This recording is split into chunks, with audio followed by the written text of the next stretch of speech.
bonjour et bienvenue à la réalité de la parentalité. Je suis Danielle Baker et comme vous savez, on parle souvent de sujets réels, des vrais sujets de la parentalité. C'est pas toujours facile. Et puis, ça va être un de ces sujets aujourd'hui. Nous allons parler de la réalité d'avoir des adolescents à la maison et les défis auxquels on peut faire face lorsqu'on vit avec nos adolescents.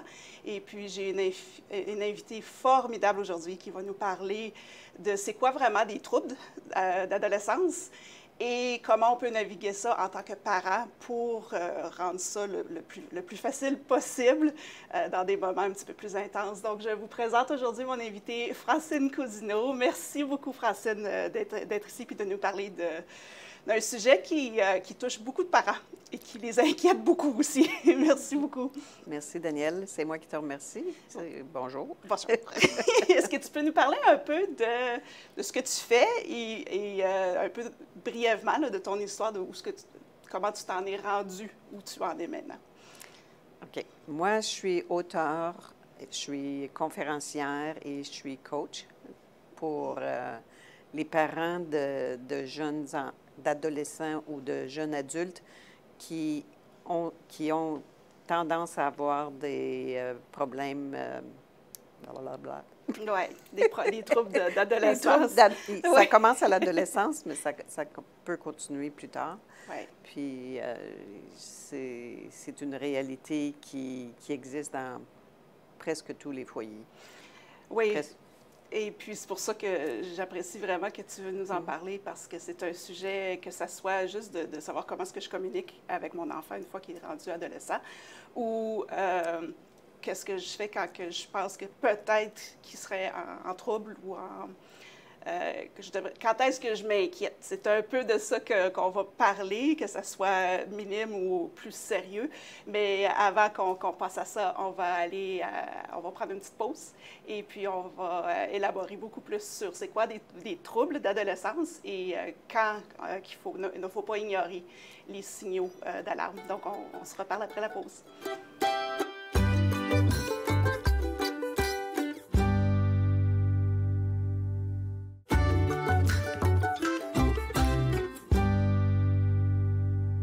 Rebonjour à la réalité de la parentalité. À l'introduction, je vous ai présenté Francine Cousineau qui va nous parler de c'est quoi la réalité d'être un parent d'adolescent ou de jeune adulte et les défis auxquels on peut faire face dans cette belle phase de vie. Et puis, on parlait tout à l'heure des troubles d'adolescence ou le changement de dynamique, que moi j'aime souvent préférer de ça, qu'il y a des changements dans notre adolescent au niveau de la communication, au niveau des émotions, qui fait qu'on commence à se questionner comme parents pour voir qu'est-ce qu'on fait avec ça. Donc, peut-être juste pour nous donner une bonne idée, Francine, est-ce que tu pourrais partager un peu c'est quoi un trouble d'adolescence? C'est quand même vaste comme terme.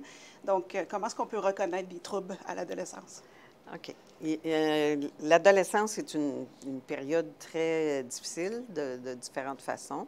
Puis les troubles d'adolescence peuvent aussi être connus comme des troubles de santé mentale.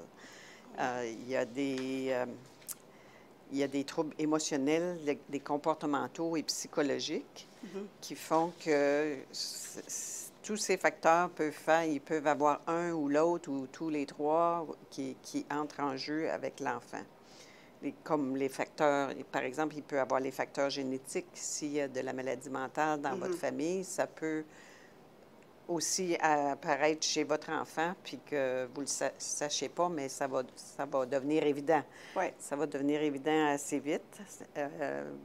Les changements hormonaux à l'adolescence font aussi beaucoup de changements dans le corps de l'enfant, qu'il ne comprend pas et qu'il ne s'aime plus. Et c'est une personne probablement qui s'aimait avant, puis là, il a les bras trop longs, il a le nez trop long, il ne s'aime plus. Ouais. Il grandit plus vite que les autres. Ça fait des problèmes, des fois, qui peuvent, pour nous, sont des petits problèmes, mais pour eux, ça peut être un grand problème. Les stress et pressions, ils ont beaucoup de stress. Ils ont beaucoup de pression de leurs amis, de nous. Il faut qu'ils apprennent à l'école. S'ils ne sont pas des premiers de classe, des fois, on n'est pas content. il faut toujours performer, il faut toujours... Puis il y en a qui prennent ça à cœur. Ouais. Et alors, il se met beaucoup de stress et de pression. Des fois, il y a des événements traumatisants, par exemple un divorce, la perte d'un proche, un grand-papa meurt, grand-maman meurt, les animaux de compagnie meurent. Ouais. Si on a eu un jeune chien ou un chat quand l'enfant était petit, rendu à l'adolescence, des bonnes chances qu'ils vont le perdre. Ça va faire une perte qui peut être très difficile à prendre. Ou des fois, par exemple, moi, à mon adolescence, j'ai perdu mon chat parce que ma mère voulait un autre jeune chat.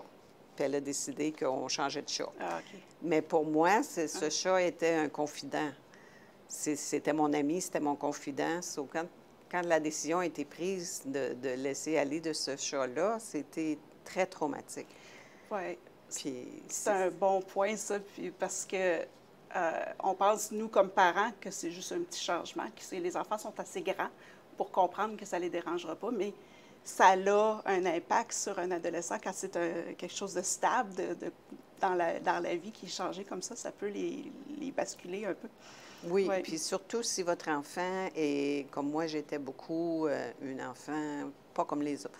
Comme je jouais pas comme les autres, j'étais plus renfermée, jouais plus toute seule. Mais je jouais avec mon chat. Puis tous mes malheurs, tous mes bonheurs passaient avec mon chat. Le chat, il n'y avait pas de jugement avec moi. Ça a été très, très traumatique pour moi, la perte du chat. Puis même les divorces, comme tu as mentionné, des fois, s'il y a une séparation, quand les enfants sont plus vieux, on dit, bien, ils sont assez vieux pour comprendre aussi. Mais moi, j'avais déjà travaillé avec des enfants qui disaient, mais nous, c'est juste ça qu'on a connu. Les parents savent que la vie continue. Ils ont déjà été seuls avant qu'ils soient ensemble, mais pour les enfants, c'est toujours été les parents ensemble. Donc, c'est déstabilisant aussi. Puis, on a, pour enchaîner un peu dans le sujet de la communication peut changer, les comportements peuvent changer, les enfants, comme tu dis, peut-être qu'ils ne s'aiment plus ou ils se questionnent. Comment est-ce qu'on pourrait comprendre...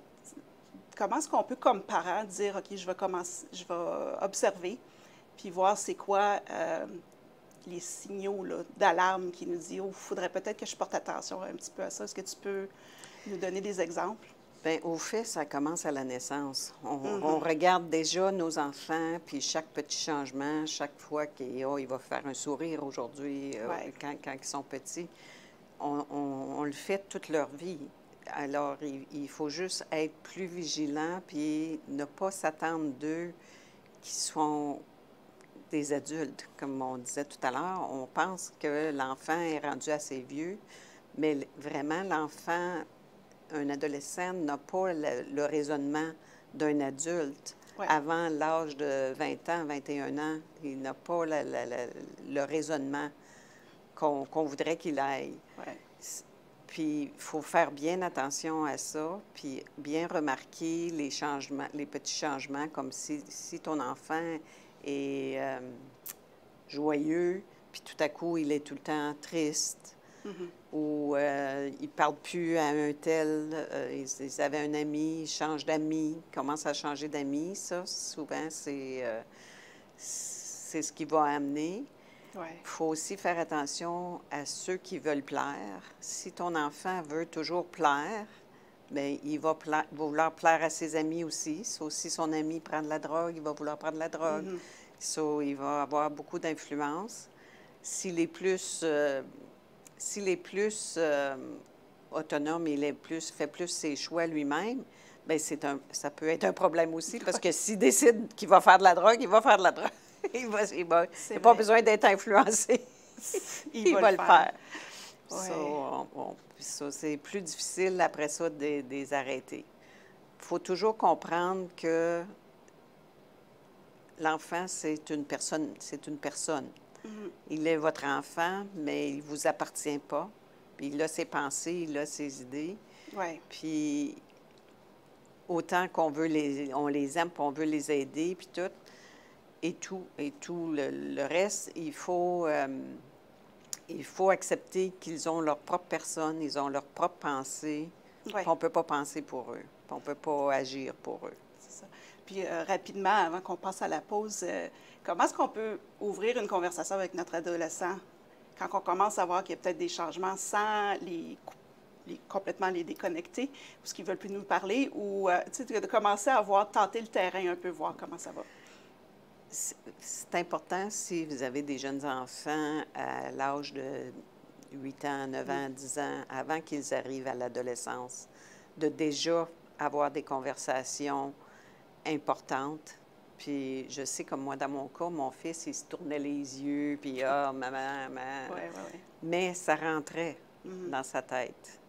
So, il ne faut pas se décourager puis arrêter de parler parce que l'enfant dit « Je ne vais pas parler de ça », puis ouais. il faut peut-être, bien, il faut, je dis il faut pas, mais Ouais. ça serait bien de prendre du temps à dire « OK, aujourd'hui, on s'assoit puis on se parle ». Puis, mais commencer à faire ça avant l'adolescence. Oui. Puis si ce n'était pas fait, bien, il n'est jamais trop tard pour le commencer. Si c'est à l'adolescence, vous pouvez dire, OK, on prend 5 minutes. Ce n'est pas obligé d'être des conversations d'1 heure. Oui. Puis il faut faire attention de ne pas trop les juger.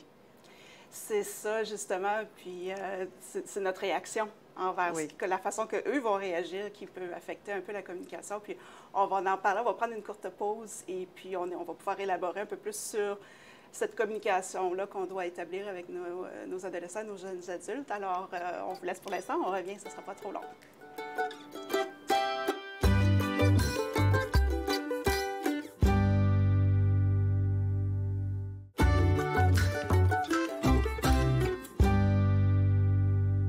Bonjour à la réalité de la parentalité. Juste avant la pause, on parlait un peu des petits défis qu'on pourrait avoir à établir une communication lorsqu'on commence à avoir des changements dans le comportement de nos adolescents, de nos jeunes adultes.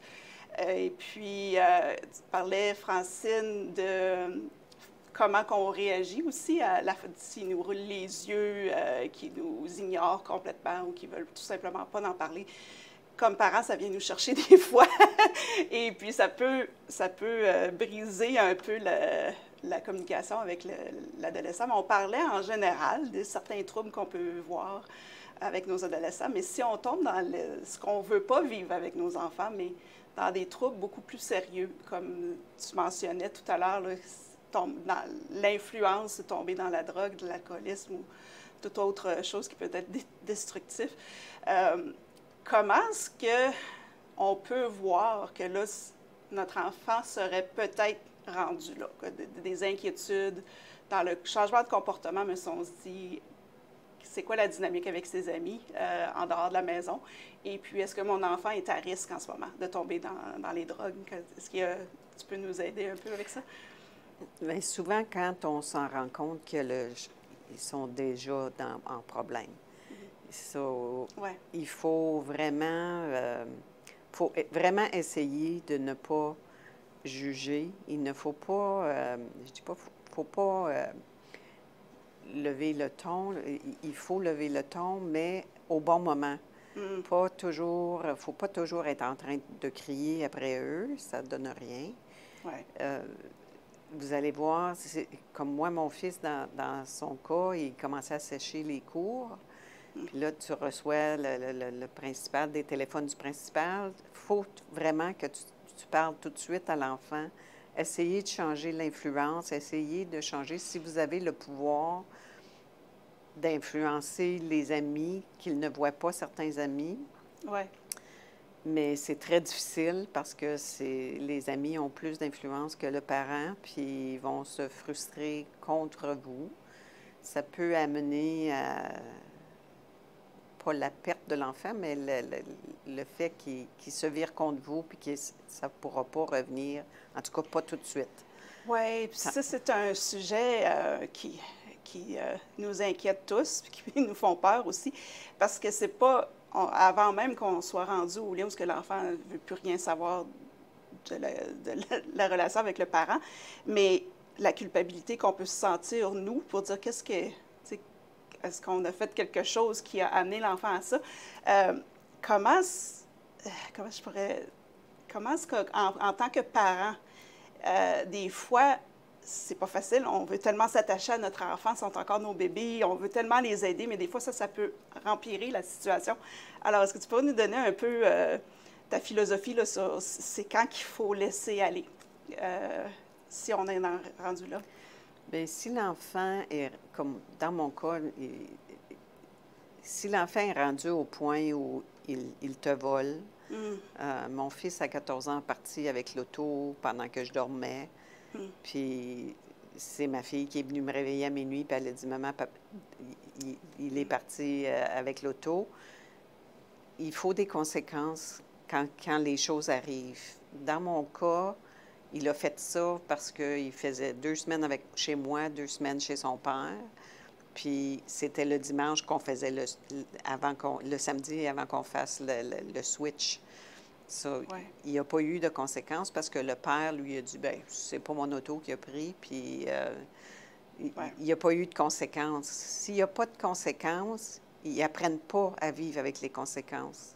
Puis c'est là qu'il faut qu'ils apprennent vraiment à avoir des conséquences à leurs gestes, parce que quand tu es plus vieux, les conséquences sont plus graves. Puis rendu à 18 ans, voler l'auto de quelqu'un, tu peux faire de la prison. So, c'est mieux de pouvoir l'adresser tout de suite quand ils sont plus jeunes. Mais c'est très difficile. Ça arrive à un point où on peut vraiment pas... il faut mettre des conséquences, il faut mettre les limites. C'est là que c'est pas évident, moi, je trouve, parce que comme parent, chaque enfant est différent. Donc, il n'y a pas une formule magique pour dire, bien, voici comment tu devrais gérer ça, parce que chaque enfant est différent, chaque situation est différente. Mais aussi, les conséquences, on se culpabilise, on ne veut pas... Si la conséquence est trop forte ou c'est trop sévère, on pourrait briser ce lien-là avec notre enfant. Donc, comment on est capable, nous autres, de gérer ça comme parents, qui peut aider un peu? C'est très difficile parce qu'on veut sauver notre enfant. On veut éviter qu'ils aient des conséquences trop graves. Mais comme je disais tout à l'heure, c'est mieux qu'il ait la conséquence grave puis qu'il ne t'aime pas pour 1 mois ou 2 mois que d'attendre à 18 ans que là, il va avoir une conséquence beaucoup plus grave. Quand les policiers commencent à courir après eux, même s'ils ne font pas de prison, les policiers les talonnent. Puis, avec raison, puis ils font bien, mais l'enfant, c'est encore un enfant. C'est ça. Puis, s'il décide de couper les ponts avec vous, il n'y a pas grand-chose que vous pouvez faire à part prendre soin de vous. C'est ça. Il faut vraiment essayer de prendre soin de nous. Il ne faut pas oublier que nos enfants apprennent de nous, de nos réactions, de comment on agit.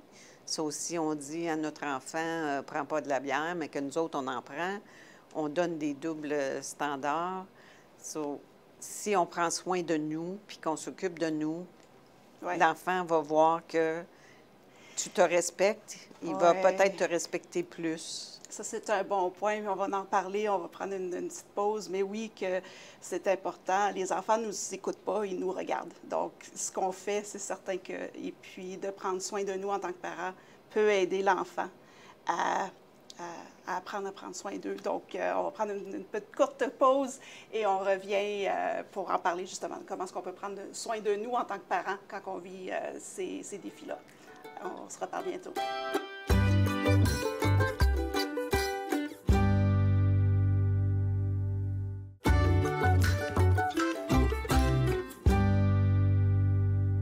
Bonjour à la réalité de la parentalité. Juste avant la pause, on parlait là, des gros défis qu'on pourrait vivre en tant que parents d'ados ou de jeunes adultes qui vivent des moments assez difficiles.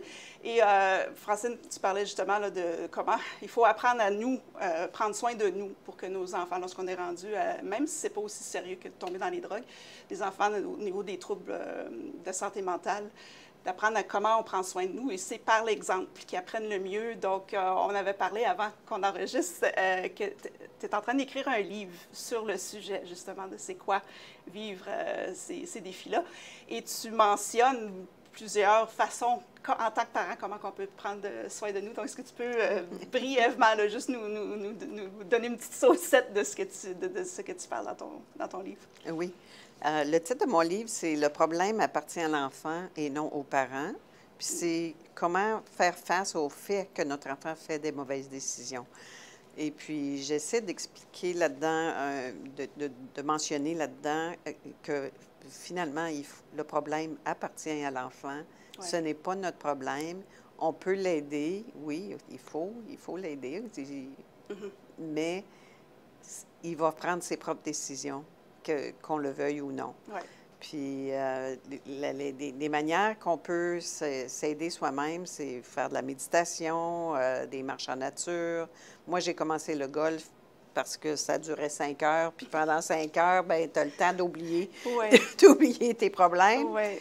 L'hygiène personnelle, il faut prendre soin de nous. Si on a des bobos, ne pas attendre pour aller voir les docteurs. Vraiment prendre soin de nous autres. Communiquer avec les amis, la famille, pas essayer de défendre l'enfant, de nous défendre, mais juste d'en parler. Ça souvent, fait du bien. En parler, ça l'aide beaucoup. Et puis, chaque personne, c'est différent. Donc, on va aller... Le golf, c'est pour toi. Oui. C'est pas nécessairement pour quelqu'un d'autre. Donc, c'est d'aller chercher... Mais la lecture, ça peut être la lecture. Et c'est fantastique. Je sais qu'on parlait aussi avant d'aller chercher de l'aide. C'est bon d'aller, puis pas nécessairement avec la famille, si la famille n'est pas vraiment ouverte ou ne peut pas voir vraiment les réalités. Est-ce que tu as des ressources ou est-ce que tu pourrais nous mentionner quelques groupes où les parents pourraient rapidement... moi, j'ai fait beaucoup de recherches. Il y a beaucoup de groupes sur Facebook pour des parents. Il y en a beaucoup. Il faut vraiment défricher là-dedans. Ouais. Vous pouvez avoir...